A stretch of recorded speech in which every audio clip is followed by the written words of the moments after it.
Hello, Thrive Loud listeners. At Thrive Loud, we are always connecting you, the listener, with amazing leaders that are thriving in their lives, their businesses, and their passions. We also have had hundreds of thriving women that have been featured on this podcast. Continuing this important effort, Thrive Loud with Lou Diamond, Success.com, and Clubhouse have joined together to create a special series called Elevating the Brilliant Minds of Women. You'll get a chance to learn about these incredible initiatives of women across the globe, hear about how they are thriving, and how you can connect with them today. Enjoy this amazing conversation, and after the episode, learn more about this powerful initiative. Get ready to thrive loud with Lou Diamond. Welcome, everyone, to another episode of Thrive Loud with Lou Diamond, connecting you to the most inspiring and amazing people that are thriving each and every day. I'm your host, Lou Diamond. Today on Thrive Loud, we have a keynote speaker, author, storytelling and creativity strategist, improv comedian, and podcaster. She is the founder of Keeping It Human. Her mission is to help organizations turn jargon-monoxide, love that term, into compelling business stories, abolish boring marketing, and uncover boldly creative ideas for marketing content, products, branding, and so much more. Thrive Loud listeners, stop boring me. Kathy Klotz-Guest. Kathy, welcome to Thrive Loud. Hey, Lou. It's awesome to be here. This is part of our continuing series. We are doing Elevating the Brilliant Minds of Women. That, and I just said for all these incredible women within a room in Clubhouse, come on the podcast. I want to give you some shout outs. And you were one of those many amazing people. So it was nice to connect that way. Oh, yeah. There was some amazing people in that room. That was an amazing room. Well, but this room that we're in right now, that our listeners are tapping into, is way more amazing. It is. So I love improv-y people like you. I'm calling it improv-y people. I've had the, I like it. I'm going to give some shout outs here. I've had the incredible pleasure to do a workshop in Jean Stafford from New York City, her amazing Yes program, which is amazing and absolutely awesome. I also am a very good friend of Drew Tarvin, who is, humor that works and one of the funnier people on the entire planet. Great improv guy. Been to his workshops as well. But I love chatting with improv people because they're always on their toes. So if you could kind of, let's work a little backwards. I don't want to go all the way to the womb. I want to go to when did this become your gig? Yeah, it's interesting. So I sort of led, and Drew's a friend, by the way. He and I met through improv. So we know each other. It's a small connected community. So I sort of parallel pathed it for years. I worked in tech and in tech marketing and communications. And, I would do my day job, and then I would go like 6-7 nights a week. I would hit, comedy stages. I took, improv classes, sketch comedy, went through Second City sketch, did stand up, threw myself into just open mic nights and then showcases, so I work all day, do that at night. And 15 years into, I never planned staying 15 years into tech. Here I am, I'm running marketing. I'm running a global communications team. And I'm like, what am I doing here? Over time, I was bringing improv concepts into my work, not really formalizing it, keeping it sort of, a little bit amorphous and just sort of, not heavy-handed, but people were doing yes-anding. I was teaching media relations. I was training executives how to talk to the press. And meanwhile, all of it was really based on improv techniques. Right. And here I was 15 years in, I went, I got to leave. Then I got pregnant and I went, that's it. I'm leaving. I'm not coming back. And I decided was that improvisation as well, getting pregnant? Sure. Yeah, it was. We said yes and. We said yes and. A lot of yes anding. And then what was so beautiful about it is it was like the moment. And so, 11 years ago, Keeping It Human was born. Really out of that, let's bring comedy, the world of all these comedy techniques, which because you've studied it, together with the way that we communicate. And man, we could be transformative. We could actually make a difference here. We could be more human, have more fun, and actually talk to people like we actually do, like right now in business. Yeah. So let's tap into the number one arching rule of improv and the challenge you face in dealing with traditional businesses and trying to inject that balance of really good communication and improv and bring them together. For some reason, the word spelt N-O is very prevalent in corporate America and big businesses. Yeah. And I think that's an interesting challenge. And here you are, you have to work against that. One, do you agree with me on that? And two, how do you help make that shift in working with companies to do that? Yeah. Well, we say no at an alarming rate. Like, I think I read statistics somewhere that like we hear the word no, by the time we're like 12, we've heard it like, hundreds of thousands of times, which I would suspect would be like, further up there, like millions, but so it's already a part of our wiring. And the way that we work with teams and the way that I work with executives is just, it starts with raising that threshold of awareness, because we don't even realize how much we say it. So when you talk to people and you go, hey, you just yes butted me, they're like, no, I didn't. Yes, but I didn't. See, you just did. Yes, but you're wrong. And so it's so instinctive that we don't even realize we're primed for it. So the first thing I do is just really raise that threshold of awareness so that we can make a different choice. And what's really funny and what's fascinating to me, Lou, and it never fails to amaze me, is when they discover that self-awareness goes up for them, they're like, oh my gosh, you're right. And it's so transformative and empowering for them when they realize they can make that shift, when they catch themselves in that moment.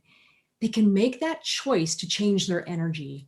And then they feel like, oh my gosh, I have the control and the power. And it's really such a mindset shift, changes everything. For you personally, and I give you credit, you were burning the candle at both ends for a really long time doing that. For those who have ever done improv, who've ever been on stage or watched those who do it really well, and I'm not just talking about the Tina Feys of the world who, and Amy Poehlers who are, made their entire livelihood about it. It is really challenging and difficult, but it's also entertaining and powerful to watch. What drew you in initially? I know there must have been that moment that said, oh, this is something that I could do. When did that happen for you? So I was actually doing sketch and stand-up. I was a writer. So for me, it was writing. And then somebody from in LA said, you would make a great improviser. Because you like people, which I genuinely do most days. And I thought, okay. And here's the funny thing is that going from writing to then the improv stage blew my brains. I mean, my head exploded because I didn't realize how much as a writer, we can rewrite, we can change the story arc, we can go back and edit, and you can't do that real time on an improv stage.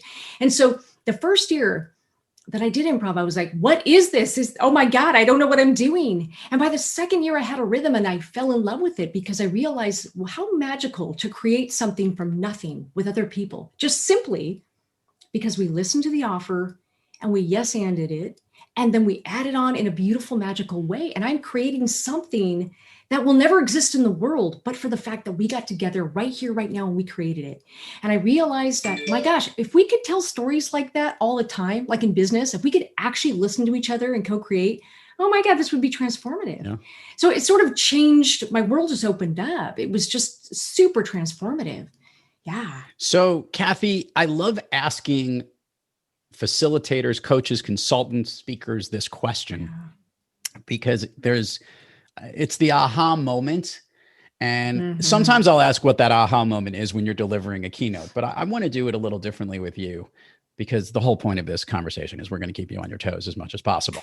Yes. The aha moment for you, the first time that you deployed some of these incredible tactics of improvisation into your workshops in working with these companies, maybe the first one that you did when you saw the transformation, where you saw the people get it. Is that, I know usually, I know I've had moments in my work where the aha moment still clicked and I will always remember it. Do you still remember maybe that first or that most poignant moment in the work that you did in transforming your business as you started it? I do. I remember. So I come from the world of tech where everybody's like, left brain, like tech people, engineers, God love them. I'm married to one, and then they parse everything. And they're skeptics, which is actually good because it makes you prove the techniques. And it was really interesting because, so I introduced this and we facilitated an event. And I think for a lot of really left-brain people, they were very dubious, and that's good. That's good. They were skeptical. And what was really beautiful was by the end of the event, we did it sort of over a few days. If we could turn these skeptics, these hardcore engineers who are, yes, but everything, yes, but I'm going to pull it apart, I'm going to dissect everything, to come back and I realized that I didn't have to say, because I said yes, and I didn't have to do the thing, but it changed the way people treat me. Now I don't yes, but as much. I actually listen to them and I see the light in their eyes, the energy, the dynamics change. And if the worst skeptics come back to you and they're like, you're onto something here. I felt like sort of, if you can do that, if you can turn around those critics, like I thought, well, if I can reach them, then that's pretty darn good. So I knew in that moment. Yeah. I love it. I want to ask, I got a series of questions running through my head, and I'm going to improv and just go with the one that hit me first. Yeah. So the one that hit me first here is there a favorite exercise that you love doing more than others in group settings? So my two favorite exercises are really the yes and heightening exercise. I really love that because it's crazy, it's silly. Doesn't mean you have to do all the ideas, but I think when people are laughing and having fun and building on each other's ideas, my gosh, that carefree joy that people experience when there's a buzz in the room because everyone's having fun, everyone's hearing each other, people are feeling listened to, and that sort of liberating, crazy idea thing.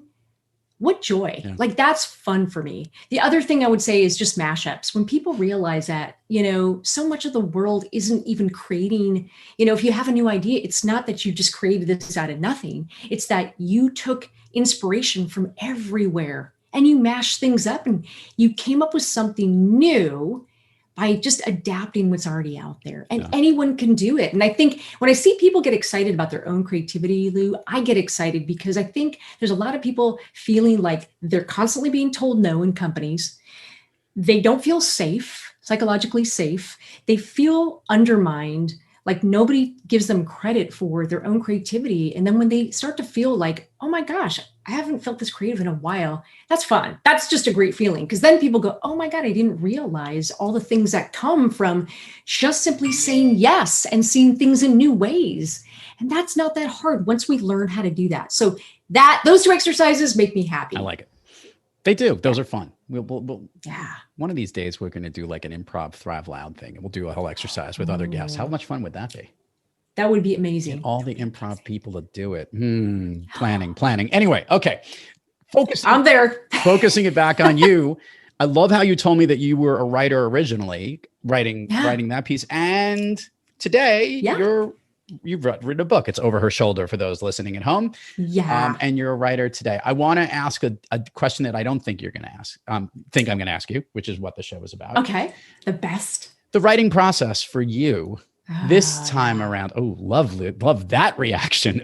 Yeah. From those days when you were writing initially and writing comedy and now to writing this messaging, the challenges, the process, it doesn't sound like you loved it so much. I'm feeding off of you. Tell me what it was like to put together Stop Boring Me. Yeah. So the book that I ended up writing, Lou, is not the book that I thought I would write. Okay. I sat down to write something and what I got was this other thing. So I'll tell you that. Here's the thing. I speak very colloquially, I'm very casual.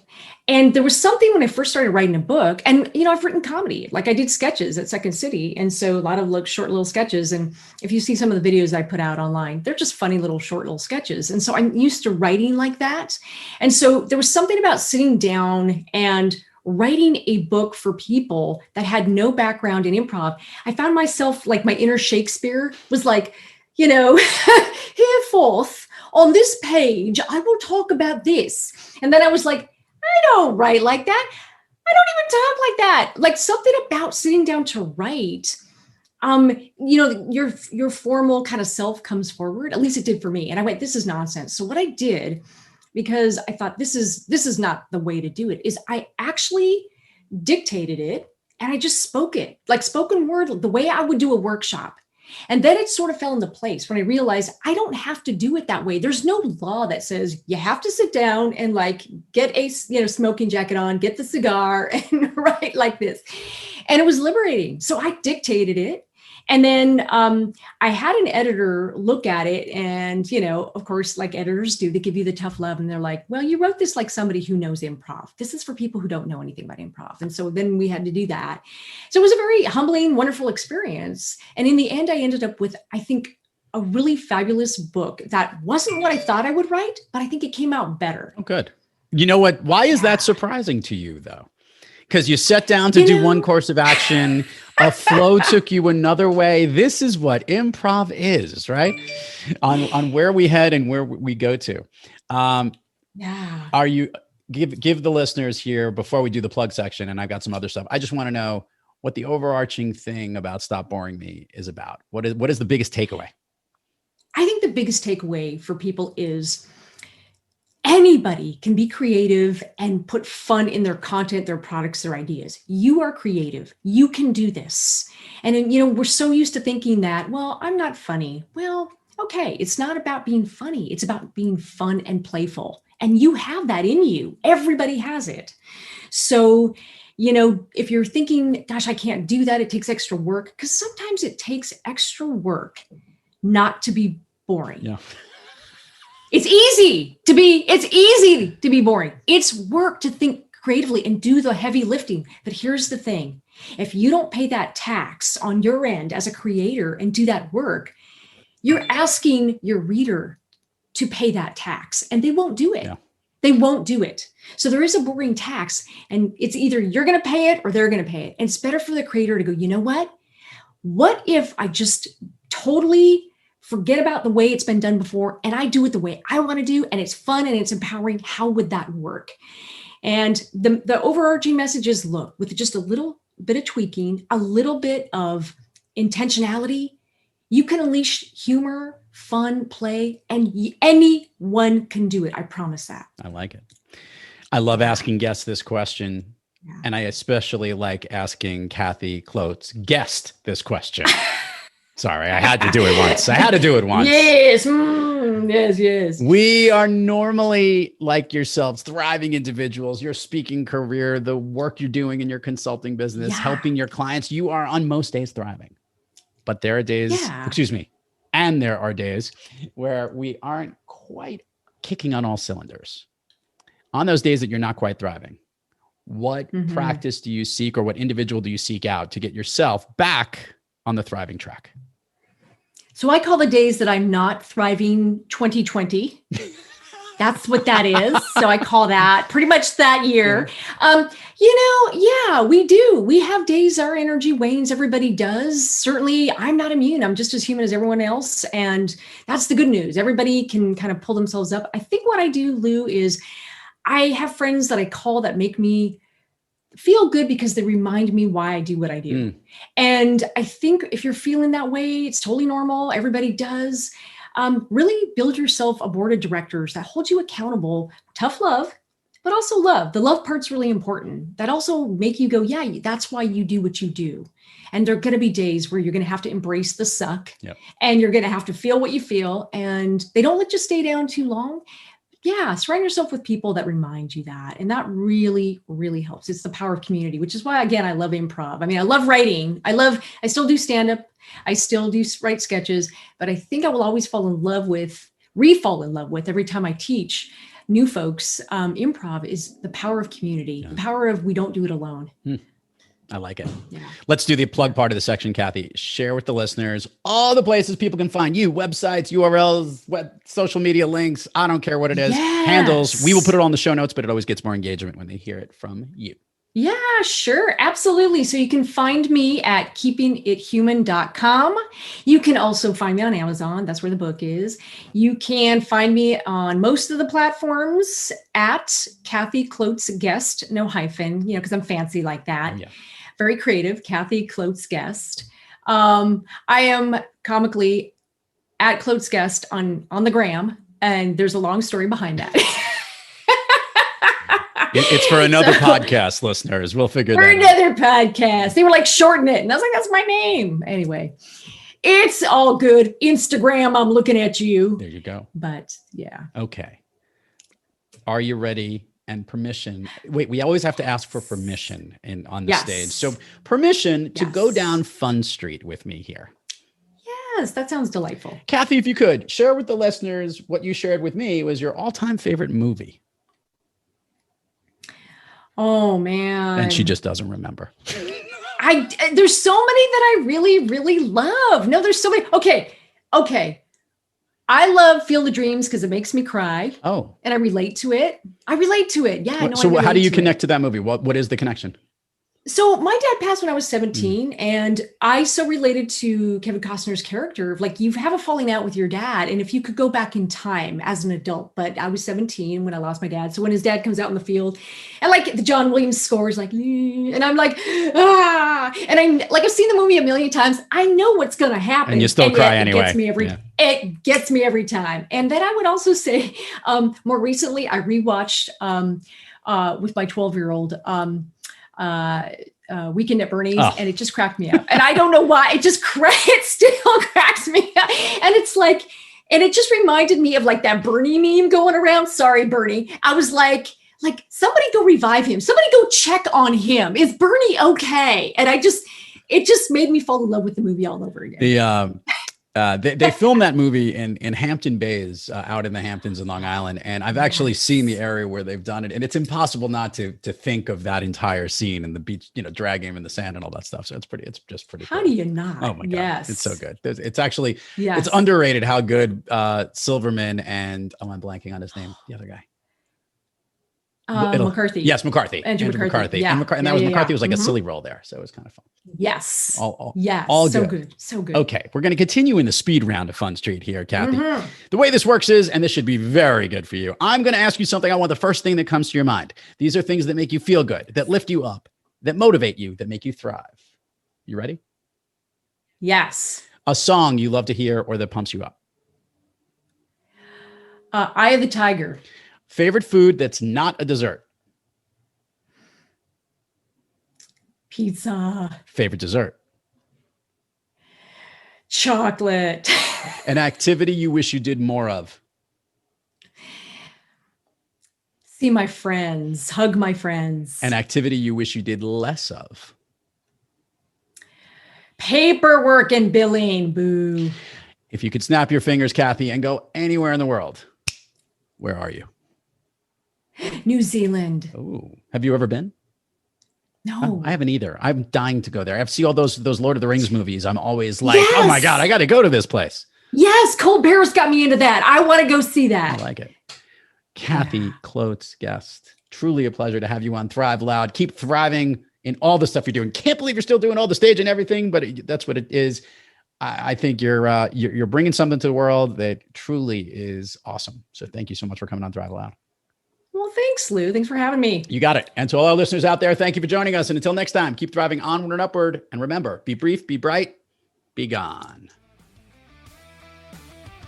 Thanks for listening to this special episode of Thrive Loud with Lou Diamond, brought to you by Success.com and Thrive Loud.